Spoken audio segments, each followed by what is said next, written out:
Good morning and welcome to another edition of the Panthers Report right here on the Mark Moses Show. And we're always sponsored locally by Florida Tech Athletics. And right now we got to talk to this fine gentleman who it appears just played last night against Barry. Yes, he is head soccer coach at Florida Tech, Nick Robinson. We got to get ready for the conference tournament. Coach, how you doing today? Good, good. Late night last night, but ready to get going today. Practice in the afternoon, and then obviously postseason starts on Monday. So exciting time to look forward to. It's interesting. You guys played Barry 1-1 with the tie. Then you're going to play Barry Monday to start the conference tournament. We'll start here. All right, what happened last night in this 1-1 draw? So we scored really early. We won a penalty. Really good proactive movement from Armando. Kind of got in front of one of their defenders and took some contacts. We won a penalty early, and then kind of changed a little bit of the context of the game for us. We've been there before in 23, and we did something similar where we scored pretty early, and we were able to hold on and get out of there with a 1-0 win. We were kind of hoping for the same outcome, but we know Barry are very strong going forward, and you've got to try and withstand some good sustained attacking waves from them. We thought we did it for the most part, but we just didn't get on the front foot enough, and unfortunately they scored, I think, with maybe 8 or 9 minutes to go, which in the flow of the game, I don't want to say it was not deserved, but it's a tough place to go and win. I think they're 4-1-2 maybe, or 5-1-2 at home this year. So I think their only loss was to Palm Beach Atlantic, who's they won the conference undefeated this year. So we're looking forward though to kind of rectifying that and playing them back at home on Monday. Well, you talk about playing at home. It appears the last couple of weeks you guys have been on the road. Are you excited? Yeah. Finally, we're going to be back here in Melbourne playing for this quarterfinal. Yeah, definitely. And the funny thing is, it was actually exactly the same context of the season last year. We played Barry at home on Friday. We tied 0-0, and then we played Barry again on the Monday in the quarterfinal. So we're literally doing exactly the same thing, except last year we were the 2 seed, they were the 7 seed. We're the 3rd seed this year, and then obviously they're the 6th seed. So it worked out, coincidentally exactly the same as it did last year. But we're definitely. Yeah, back to your question. We're definitely at home. We've been a lot stronger this year. I wish I could put my finger on it and tell you why. We've just had some difficulties going away from home. Fortunately, it hasn't cost us. Again, we only lost PBA and Lynn away this year, which both of those two teams are one's the defending national champion and the other one's been undefeated all year. So. We know we're right there, and we feel like we're a different team at home. But at some point, we've got to make sure we go away and we take care of business away as well, especially if you want to progress in postseason. So, we feel like we're in a good place though. Okay, it's very interesting with you, like you said, for all the Panthers fans watching and listening to this. All right, you had the same scenario last year. Yeah, end the regular season, then you start postseason play against the same team.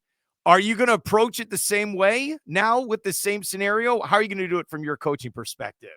Yeah, we'll tweak a few things. We had a couple of guys out last night, which I think gives the boys a little bit of confidence too, knowing that we got some reinforcements coming back on Monday. But at the same time, I think we're deep. We know, we played some guys last night that for a full 90 minutes that hadn't played a full 90 minutes all year and did a really good job. So we know we've got the depth. We can tweak some things if we need to, which we plan on doing, especially at home where we feel like we can get on the front foot a little bit earlier and a little bit, well, not earlier, but just a bit more consistently, I think is the word. So yeah, all in all, just nothing major. We're not going to change, anything substantially that we've done all year. That's put us in this position. We do feel like we're a better team than them. So if we go out and execute and we do the things that, again, that we've done all year at home, I don't see us having any issues.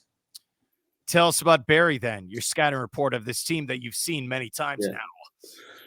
Yeah, I mean, so very, very good team on the ball. We feel like they're vulnerable in transition moments. That's where we've been able to maybe pick them off, and that's where we feel like we can get at them. But again, you got to respect them on the ball. They're very good. Their movement's good.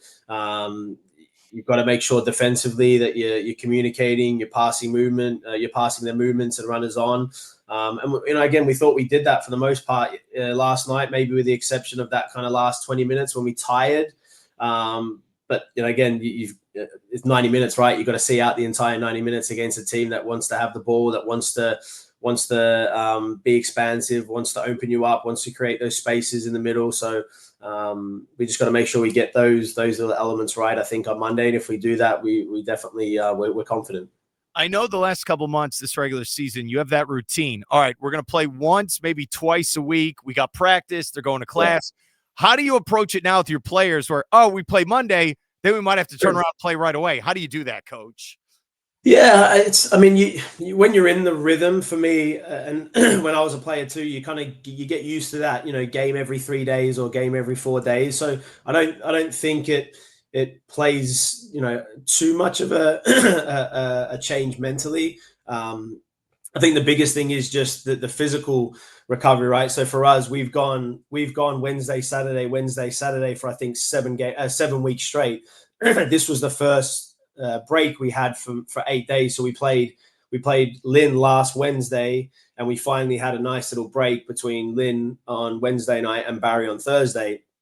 But I think it can kind of work both ways, right? There's some teams like PBA, who are the number 1 seed. I think they've just had 9 days off, maybe 10 days off before they play the quarterfinal.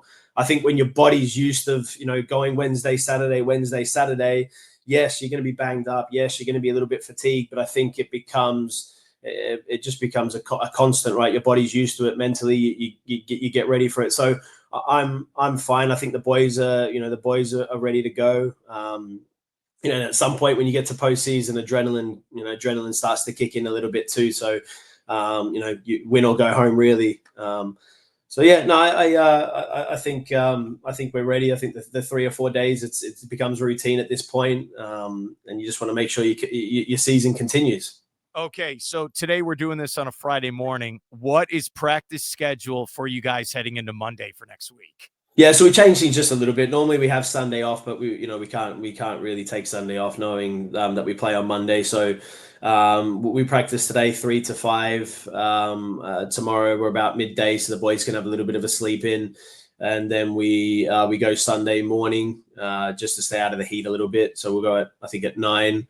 And then obviously it's game day on Monday, so we'll bring the boys in. Kickoffs at 7. The women are at 4:30, so we'll bring the boys in about 4:30ish and go through the tactical stuff in the classroom and do a little bit of film review on the Sunday as well, just to make sure we get those things that we want to tweak right. And I think we should be good to go at that point. I talked with Coach Friels yesterday. She does a great job with the women's program. They're also, like you said, getting ready for Monday with the tournament. Yeah. We brought up this idea of, all right, you're doing all this, but what about recruiting? Is that also 24/7 in the background? You got to be handling that.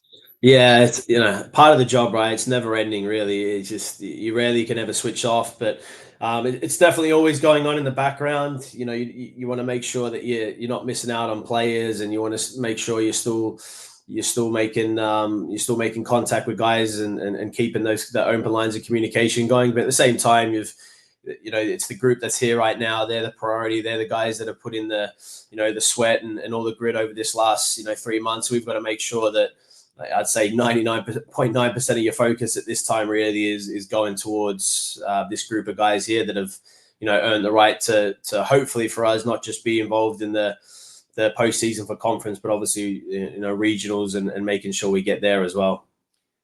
You look at some of your upperclassmen, junior, probably more seniors. Yeah. Do you look at them in this time of year, like you're really proud of them, that recruiting process, they're here, you've grown with them. Tell us about those types of stories as a coach.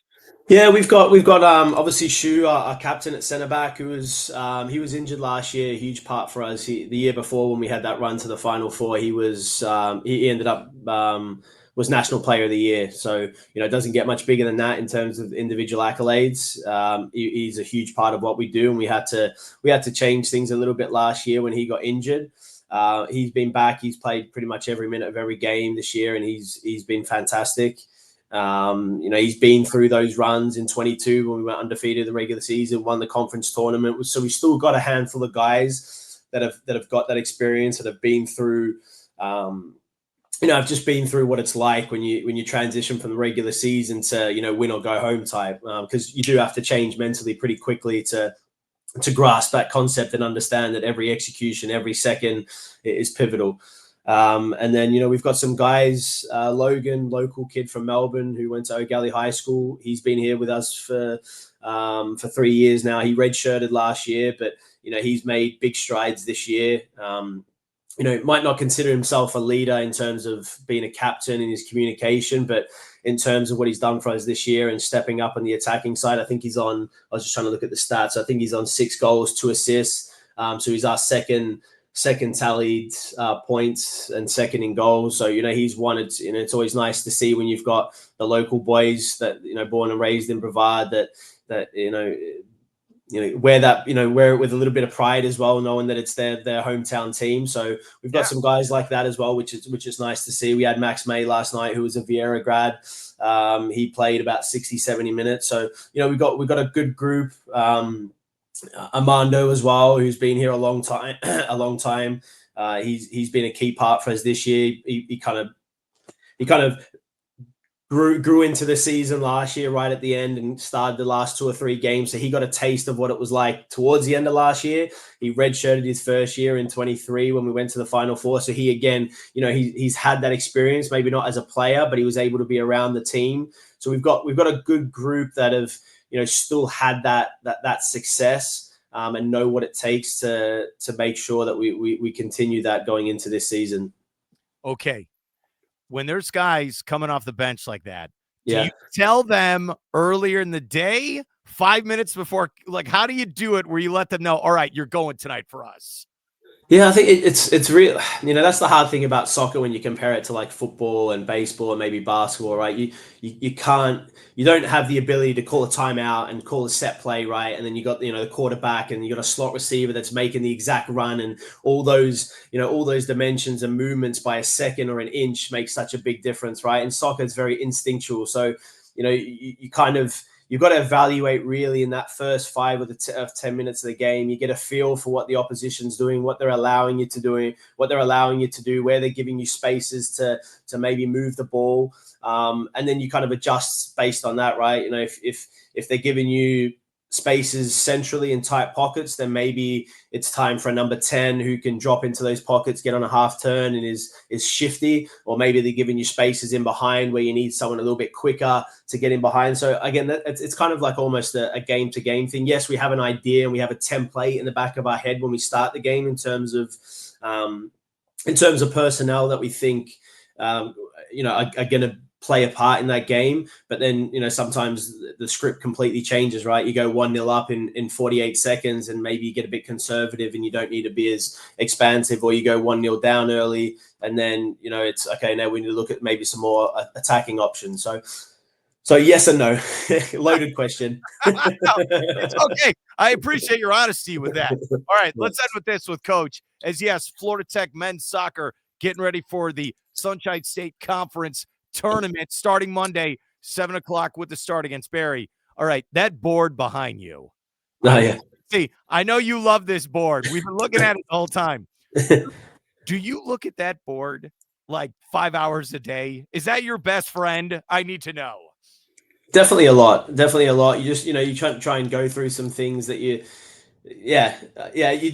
definitely need to use it. You go through it with some players individually as well, and between coaching staff as well. And you put down the players and just some tactical things that maybe you feel like you can tweak. But you've also, the most important thing is you can sit there and look at the board all you want, but you've got to put that trust in the players to make sure that they can go out and execute the things that you need them to execute. That's kind of one of the most important parts at this stage of the season. You want to make sure that you're putting individuals in areas and situations where they can execute, and that becomes the most important thing in getting. I think if you get that part right, more often than not, they're the teams that are able to progress at this time of the year. I usually go with the bulletin board. I've had one for years, but then at times I get lazy. I'll just use a piece of paper. I just write it down. I go with the chicken scratch sometime.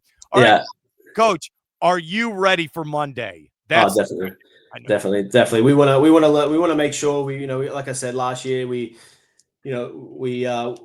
we didn't get things right. I don't think when we played them in the quarterfinal game. So we've got a lot to play for. I think we're sitting at number 3 in the region right now. So for us, it becomes a huge game regionally, not just in terms of progression. Obviously, we want to go and win the conference tournament. That's all 8 teams in that conference tournament. They're all saying the same thing. Everyone feels like they can beat each other and make a run and go and win it. But for us as well, it's the bigger picture and making sure we do what we need to do to stay in the mix and win the ultimate goal, which is obviously the national championship, which we feel like we're equipped to do.